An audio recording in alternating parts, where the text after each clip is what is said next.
Hello students, welcome back to our official YouTube channel crack Bengal. দেখো, আজকে thumbnail থেকে বুঝতে পেরে গেছো আজকে আলোচ্য বিষয় কী হতে চলেছে। স্ট্যাটিক জিকেরই ওভারঅল যে স্ট্যাটিক জিকে বা জেনারেল স্টাডিজের একটা অংশ কি না, খুব গুরুত্বপূর্ণ একটা সাবজেক্ট, ইকোনমিক্স সাবজেক্টটা। এই সাবজেক্টটা নিয়ে আলোচনা করব, যেটা আমরা সাধারণত বলে থাকি ভারতের অর্থনীতি বা ইন্ডিয়ান ইকোনমি। ওকে, ইকোনমিক্সটাকে আমরা ইন্ডিয়ান ইকোনমি বলি। কম্পিটিটিভে যেহেতু আমাদের ইন্ডিয়ান ইকোনমিক্সটা বেশি গুরুত্ব দেওয়া হয় বা জোর দেওয়া হয়, সেই জন্য আমাদের এই টপিকটার নাম এরকম। এবং এর আন্ডারে অবস্থিত আমরা ফার্স্ট ক্লাস নেব, যেটা হচ্ছে অর্থনীতির পরিচয়, অর্থাৎ হোয়াট ইজ ইকোনমিক্স, সেই জিনিসটা সম্বন্ধে জানবো। ইকোনমিক্স একটা সাবজেক্ট তোমাদের কাছে পরবর্তীকালে নতুন সাবজেক্ট হিসেবে লাগে, বিশেষ করে মাধ্যমিক দেওয়ার পর যারা 11-এ ওঠো, যারা কমার্স নিয়ে পড়ো, তাদের ক্ষেত্রে তারা এই সাবজেক্টটা নতুনভাবে পাও। এছাড়া আর্টস গ্রুপেও এই সাবজেক্টটা অনেকে নেয়, চুজ করে, তো তারাও নতুনভাবে পড়ে। তো এই সাবজেক্টের যে বিষয়টা সেগুলো তো আগে অনেকে হয়তো পড়েছে, এবার কম্পিটিটিভে যেটা নতুনভাবে আমরা জানবো। তো আজকের বিষয় যেটা, সেটা হচ্ছে অর্থনীতির পরিচয় কী না, অর্থনীতির ডেফিনেশন বা সংজ্ঞা, তার পরিচয়, তার যে প্রকারভেদ ভাগগুলো, সেগুলো সম্বন্ধে আজকে জানবো। মেন স্লাইডে যাওয়ার আগে বলে দিই, আমাদের নতুন ব্যাচ খুব তাড়াতাড়ি শুরু হচ্ছে। তোমরা যারা ভর্তি হতে চাও, এখানে নাম্বার দেওয়া আছে 7866878332, এই নম্বরটিতে যোগাযোগ করতে পারো। এই টোটাল কোর্সটা পারচেস করার জন্য তোমাদের খরচ হবে টোটাল 299 টাকা। এত টাকা পেমেন্ট করে তোমরা এটা পারচেস করতে ওটা সুযোগ পেয়ে যাচ্ছ। এখানে বিভিন্ন রকম পরীক্ষা, ওয়েস্ট বেঙ্গলের যে বিশেষ গভর্নমেন্টের, ওয়েস্ট বেঙ্গল গভর্নমেন্টের আন্ডারে যে পরীক্ষাগুলো, সেইগুলো পেয়ে যাচ্ছ। এছাড়া আরও অন্যান্য পরীক্ষা যেগুলো, সেগুলোরও তোমরা সুযোগ পেয়ে যাচ্ছ। তো তোমরা সুযোগ হাতছাড়া করবে কেন, তোমরা তার চটপট জয়েন হয়ে যাও। এবার চলে যাবো আমরা নেক্সট স্লাইডের দিকে। দেখো, নেক্সট স্লাইডে মেন যে চ্যাপ্টারটা, এর আগে একবার সিলেবাসটা দেখিয়ে দিই। তো সিলেবাসে কী কী টপিক আমরা পড়বো সেটা নিয়ে আমি এখানে দিয়ে দিলাম। তোমরা সকলে যারা কেউ লিখতে পারলে লিখতে পারো, না হলে তোমরা স্ক্রিনশট করে নাও, তাতে তোমাদের বোধহয় ভালো হবে। এবার আমি চলে যাচ্ছি নেক্সট স্লাইডের দিকে। নেক্সট স্লাইডেও সিলেবাসের বাকি অংশটা আছে। তো এখানে টোটাল দেখে নিতে পারছো কতগুলো চ্যাপ্টার, টোটাল 17টা চ্যাপ্টার আছে। তো এই চ্যাপ্টারগুলো এক এক করে ধরে ধরে পড়াবো। এবং আমি রিকোয়েস্ট করছি সবার কাছে, তোমরা আজকে ক্লাসটা শুরু থেকে শেষ অবধি দেখতে থাকো, অনেক কিছুই ইনফরমেশান নতুন নতুন জানতে পারবে। ওকে, এবার মেন স্লাইডের দিকে চলে যাই। মেন স্লাইড দেখো, ভারতীয় অর্থনীতির দেখো মেন ফার্স্ট টপিক আর ফার্স্ট ক্লাস আজকে, অর্থনীতির পরিচিতি বা অর্থনীতির পরিচয়। ওকে, এখানে ভূমিকা বা ইন্ট্রোডাকশন বলে আছে, তো এটা নিয়ে জেনে নিই। দেখো কি না, অর্থনীতি শব্দটি একটা গ্রিক শব্দ, ঐকোনমিয়া থেকে উদ্ভূত। এই শব্দটির অর্থ হলো গৃহস্থালির ব্যবস্থাপনা। ঐকস মানে পরিবার বা সম্পত্তি এবং নোমস মানে নিয়ম।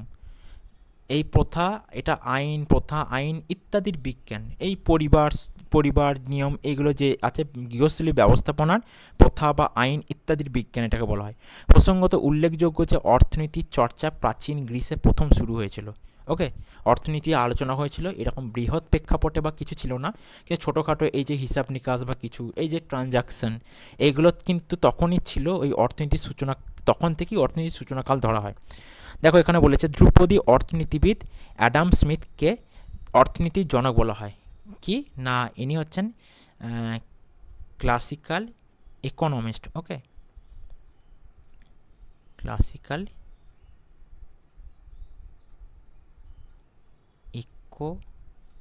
ইকোনমিস্ট, ঠিক আছে। আর এটা তাকে কি বলা হয়, এটা তাকে বলা হয় ফাদার অফ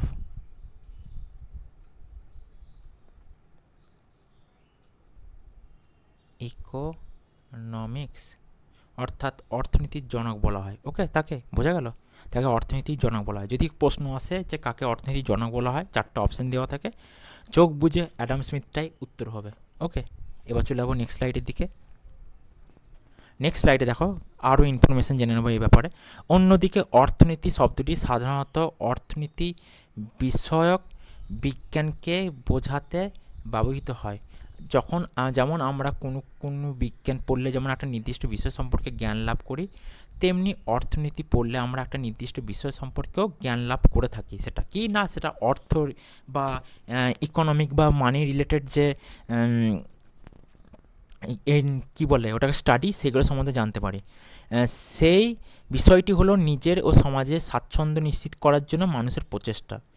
1776 খ্রিস্টাব্দে অ্যাডাম স্মিথের লেখা বই an inquiry into the nature and causes of the wealth of nations, এই বইটা যে আছে না, এই এই বইটা অনেক বড় নাম, এত বড় নাম সবসময় সবাই মনে রাখতে পারে না। তো এই বইটার আমি এখানে অনেকে এই নামগুলো আছে, তো অনেকে এই নাম ইন শর্টে লেখে wealth of Nations. Wealth of Nations গ্রন্থটি কার লেখা যদি বলা হয়, চোখ বুজে তোমরা বলবে অ্যাডাম স্মিথ। কত সাল? 1776 সালে। এই গ্রন্থে তিনি কি বলেছেন? এই গ্রন্থে তিনি অর্থনীতির একটা স্পষ্ট সংজ্ঞা দিয়েছেন। তার মধ্যে অর্থনীতি হলো সম্পদের বিজ্ঞান, কিভাবে কোনো দেশে সম্পদ বৃদ্ধি পাবে এবং কোনো দেশের সম্পদ কী কী বিষয়ের উপর নির্ভর করে, সেই সম্পর্কে আলোচনা ও চর্চা করাই হলো অর্থনীতির উদ্দেশ্য বা অর্থনীতি। ওকে, এবার চলে যাবো নেক্সট স্লাইডের দিকে। নেক্সট স্লাইডে দেখো আরও কিছু তথ্য আছে। এরপরে 1890 খ্রিস্টাব্দে Alfred Marshall principles of economics নামে একটা গ্রন্থ লেখে এবং এই গ্রন্থে অর্থনীতি একটা নতুন সংজ্ঞা দেয়। কি বলে? অর্থনীতি হলো বা তার মতো অর্থনীতি হলো মানুষের দৈনন্দিন জীবনে সাধারণ কাজকর্ম তথা মানুষের বস্তুগত কল্যাণের সঙ্গে জড়িত ব্যক্তিগত সামাজিক কাজকর্ম নিয়ে আলোচনা। এখানে ইন্দ্রগ্রাহ্য সুখ সমৃদ্ধি হলো বস্তুগত কল্যাণ। ওকে, এবার পরে আরও কিছু ইনফরমেশান জেনে নিই। পরবর্তী সময় 1931 খ্রিস্টাব্দে লিওনেল রবিন্স তার nature and significance of economic science নামক গ্রন্থ লেখেন। তার মতে অর্থনীতি একটি মানবিক বিজ্ঞান, সামাজিক বিজ্ঞান নয়। তার সংজ্ঞাতে সীমাবদ্ধ উপকরণের সাহায্যে অসীম অভাব দূরীভূত করার বিষয়ে আলোচনা করা হয়েছে। অধ্যাপক স্যামুয়েলসনের মতে কি না, অর্থনীতি হলো দুষ্প্রাপ্য উপকরণের মধ্যে সামগ্রী উৎপাদন ও তার বন্টন সম্পর্কে আলোচনা। এটা অন্য একজন অর্থনীতিবিদ আছেন স্যামুয়েলসন, তো তিনি তার তথ্য তুলে ধরা হয়েছে। এবার চলে যাবো নেক্সট স্লাইডের দিকে। নেক্সট স্লাইডে দেখো ঐতিহ্যগতভাবে অর্থনীতিকে দুটি প্রধান শাখায় বিভক্ত করা হয়। কটি না, দুটি প্রধান শাখায়। কি কি? মাইক্রো ইকোনমিক্স আর ম্যাক্রো ইকোনমিক্স। এই যে অর্থনীতি, এর দুটো ভাগ আছে, মাইক্রো ম্যাক্রো। ঠিক আছে, তো এখানে আমি সুন্দর করে মাইন্ড ম্যাপ দিয়ে দিয়েছি তোমাদের বোঝার সুবিধার্থে। তোমরা এভাবেও ছক এঁকেও করতে পারো, তোমাদের অনেকটা কাজে লাগবে। ঠিক আছে, এবার এর সম্বন্ধে আরও কিছু তথ্য জেনে নেব এই অর্থনীতির বিষয় বা শাখাগুলো নিয়ে। ওকে, নেক্সট স্লাইডের দিকে চলে যাবো আমরা।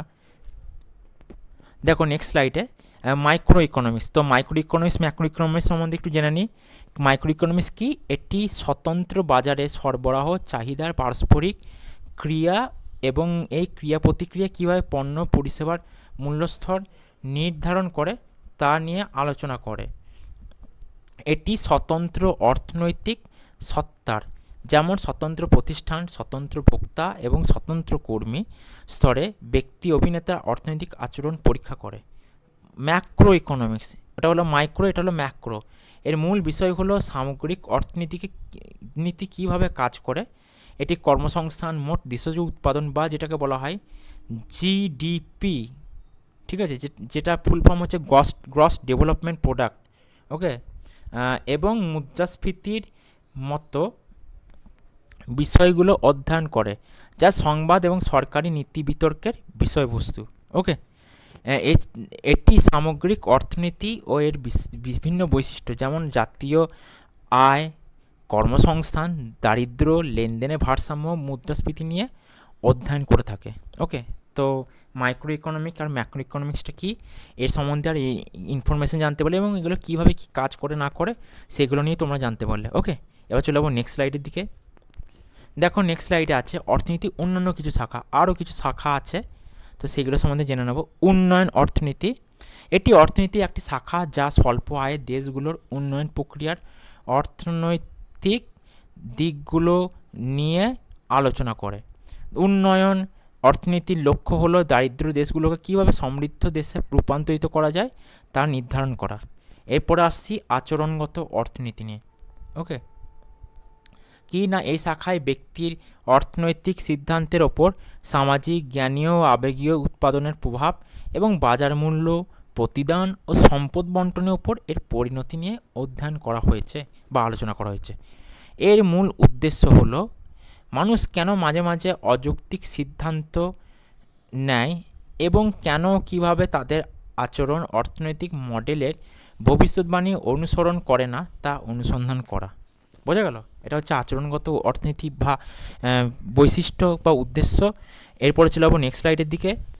নেক্সট স্লাইডে দেখো বলেছে পরিবেশগত অর্থনীতি। এই শাখাটি পরিবেশগত নীতিমালার অর্থনৈতিক প্রভাব নিয়ে অধ্যয়ন করে। এর লক্ষ্য হলো সকল ব্যয় ও সুবিধা বিবেচনা নিয়ে অর্থনৈতিক কর্মকাণ্ড এবং পরিবেশগত প্রভাবের মধ্যে ভারসাম্য রক্ষা করা। ওকে, আন্তর্জাতিক অর্থনীতি বা ইন্টারন্যাশনাল ইকোনমিক্স, এটি অর্থনীতির একটা শাখা যা বিভিন্ন দেশের মধ্যেকার অর্থনৈতিক মিথস্ক্রিয়া যেমন বৈদেশিক বাণিজ্য, বৈদেশিক মুদ্রা বিনিময়, লেনদেনের ভারসাম্য ও বাণিজ্যের ভারসাম্য নিয়ে অধ্যয়ন করে থাকে। ওকে, আন্তর্জাতিক অর্থনীতি অধ্যয়নের মূল নীতি হলো তুলনামূলক সুবিধা, যা নির্দেশ করে যে প্রতিটি দেশ তাদের উন্নয়নের স্তর নির্বিশেষে এমন কিছু খুঁজে নিতে পারে যা তারা অন্যদের তুলনায় সস্তায় উৎপাদন করতে পারে। বোঝা গেল? এটা হচ্ছে আন্তর্জাতিক অর্থনীতির উদ্দেশ্য বা লক্ষ্য। এবার চলে যাবো নেক্সট স্লাইডের দিকে। তথ্য অর্থনীতি। তথ্য অর্থনীতি সম্বন্ধে জানা যায় বা ইনফরমেশন ইকোনমিক্স, এটি এমন একটি শাখা যা তথ্য প্রযুক্তি কীভাবে অর্থনীতিকে প্রভাবিত করে তা নিয়ে অধ্যয়ন করে। বোঝা গেল? তথ্য অর্থনীতির বেশ কিছু নির্দিষ্ট বৈশিষ্ট্য রয়েছে, যেমন 1 নম্বর হচ্ছে এটি তৈরি করা সহজ কিন্তু বিশ্বাস করা কঠিন। 2 নম্বর হচ্ছে এটি সহজে ছড়ায় বা ছড়িয়ে পড়ে কিন্তু নিয়ন্ত্রণ করা কঠিন বা নিয়ন্ত্রণ করা যায় না বা বাগে আনা যায় না, যেটাকে বলে সোজা বাংলায়। ডেমোগ্রাফিক ইকোনমিক্স কি বলেছে? জনতাত্ত্বিক অর্থনীতি বা জনসংখ্যা অর্থনীতি হলো জনতত্ত্বে অর্থনীতির প্রয়োগ। এটা কি স্যার? জনতত্ত্বে অর্থনীতি বা ডেমোগ্রাফিক ইকোনমিক্স কি? ডেমোগ্রাফি মানে তোমরা জানো আস্তে আস্তে যে জনসংখ্যা বাড়ে, এই যে ক্রমবর্ধমান জনসংখ্যাগুলো বেড়ে যায় দিনের পর দিন, এগুলো তো আর নির্দিষ্ট নয়, এগুলো থেমে থাকে না, অনির্দিষ্ট কালের জন্য বাড়ে। যদি মানুষ নিজে এই জনগণ পপুলেশন কিছু বা এই যে ডেমোগ্রাফি এটা কন্ট্রোল না করে, এটা কোনো দিনই থামবার নয়। বোঝা গেল? এটা কোনো দিনই কিন্তু কোনোভাবে থামানো যায় না, এটা থামানোর রীতিমতন পসিবিলিটি হয় না। তো এখানে অর্থনীতি প্রয়োগে দেখো বলেছে এটি মানব জনসংখ্যার অধ্যয়ন যার মধ্যে এর আকার, বৃদ্ধি, ঘনত্ব, বন্টন এবং জন্মমৃত্যু সংক্রান্ত পরিসংখ্যান অন্তর্ভুক্ত। কি না এই যে জিনিসগুলো বললাম, এর আকার আকৃতি, এই যে জনসংখ্যা বাড়ছে দিন দিন, এর যে ঘনত্ব অর্থাৎ প্রতি বর্গ কিলোমিটারে কত লোক বাস করে, যেটাকে বলে পিপলস ডেনসিটি। ওকে, তারপরে এর যে ডিস্ট্রিবিউশন, যে কোথায় কতটা পরিমাণে লোক থাকে, কতটা পরিমাণে থাকা উচিত কোনো অঞ্চলে, কতটা লোক থাকার ফলে কনজাস্টেড সেখানে হচ্ছে, বা এই যে জনবিস্ফোরণ বলে কথাটা, সেক্ষেত্রে জন্মমৃত্যু সংক্রান্ত পরিসংখ্যান মানে একটা দেশে প্রতি বছর কত পরিমাণে লোক জন্মাচ্ছে এবং মারা যাচ্ছে। যদি মৃত্যুটা বেশি হয় জন্মের তুলনায়, তাহলে ওখানে তাহলে কি না ওখানে সরকার নিশ্চয়ই চাইবে যে জনসংখ্যাটা বাড়ুক, দিন দিন কমে গেলে জনশূন্য হয়ে যাবে, মুশকিল হবে, সমস্যা তাদের পক্ষে। আর অত্যাধিক জনসংখ্যা বেড়ে গেলে সরকারের পক্ষে একটা চিন্তার বিষয় এটা হয়ে দাঁড়াবে যে এই যে জনসংখ্যা দিনের পর দিন বাড়ছে, তারা কাকে চাকরি দেবে আর কত লোককে দেবে, তাই না? দিনের পর দিন যদি লোক বাড়ে তাহলে তো পোস্ট রিক্রুটমেন্ট করেই যেতে হবে একের পর এক। সেটা কি সরকারের পক্ষে সম্ভব হবে? নিশ্চয়ই না। একটা দেশে নিশ্চয়ই 100% মানুষই এমপ্লয়েড হয় না, তার মধ্যে বেশ খানিকটা আনএমপ্লয়েড থাকে, তাই না? তো এই যে পরিসংখ্যান বা স্ট্যাটিস্টিক্স, এগুলো ডেমোগ্রাফিক ইকোনমিক্স বা জনতাত্ত্বিক অর্থনীতির মধ্যে পড়ে। ওকে, এবার নেক্সট স্লাইডে আমরা চলে যাই। দেখো আজকে আমি আলোচনা করে দিলাম ইকোনমিক্স যে টপিকটা এর ফার্স্ট ক্লাস নিয়ে। কী বললাম, ইকোনমিক্স জিনিসটা কি, ইকোনমিক্সের সাথে রিলেটেড যে ইকোনমিক্সটা তাদের সম্বন্ধে আলোচনা করলাম, এবং ইকোনমিক্সের যে টপিকগুলো সেইগুলো নিয়ে করলাম। এর পরের দিন বাদ বাকি আরও টপিক নিয়ে আলোচনা করব। ইকোনমিক্সের যে আরও কিছু ভাগ থাকে সেইগুলো নিয়ে আমি টোটালি তোমাদের সামনে পরের ক্লাসে হাজির হব। তো আমাদের ক্লাসগুলো মন দিয়ে দেখো। হিস্ট্রি ক্লাস অলরেডি স্টার্ট হয়ে গেছে, হিস্ট্রি ক্লাস আলোচনা হয়েছে, স্ট্যাটিক জিকেরও ক্লাস আলোচনা হয়েছে, ইকোনমিক্সের ক্লাস স্টার্ট হলো। এরপরে এক এক করে পলিটি, জিওগ্রাফি, তারপরে কম্পিউটার অ্যাপ্লিকেশন, সায়েন্সেরও ক্লাস নিয়ে আলোচনা হবে। এছাড়া আর কি কি ক্লাস হবে, এছাড়া ধরো ইভিএস, সেগুলো নিয়ে আলোচনা হবে। ওকে, তোমাদের কিছু কোয়ারিজ থাকলে এই নাম্বার আছে এখানে 7866878332, এই নাম্বারে যোগাযোগ করতে পারো। আমাদের হোয়াটসঅ্যাপ গ্রুপে জয়েন হতে পারো বা চ্যানেলে জয়েন হতে পারো, হাই লিখে মেসেজ করে। তোমাদের কিছু ডকুমেন্টস বা কিছু দরকার, কিছু কোয়ারিজ থাকলে অন্যান্য তার জন্য যোগাযোগ করতে পারো। আমাদের হোয়াটসঅ্যাপ চ্যানেল ছাড়া টেলিগ্রাম চ্যানেল আছে, সেখানেও জয়েন হয়ে থাকতে পারো, অনেক ইনফরমেশান পাবে গুরুত্বপূর্ণ। এছাড়া আমাদের ফেসবুক পেজ আর ইনস্টাগ্রাম পেজ আছে, সেগুলো তোমরা ফলো করতে পারো। এখানে দেখো খুব সুন্দর একটা ট্যাগলাইন দেওয়া আছে, ক্লাসটা তুমি কমপ্লিট করলে মানে তুমি হার মানোনি, আর যে হার মানে না তাকে কেউ কোনোদিন হার মানাতে পারে না। তো আজকে আমার এইটুকুই ক্লাস, আবার পরবর্তী দিনে অন্য ক্লাস নিয়ে আসবো। যদি আমার ক্লাসটিকে তোমাদের ভালো লেগে থাকে তাহলে ভিডিওটিকে লাইক করো এবং চ্যানেলটিকে অতি অবশ্যই সাবস্ক্রাইব করো। Thank you so much.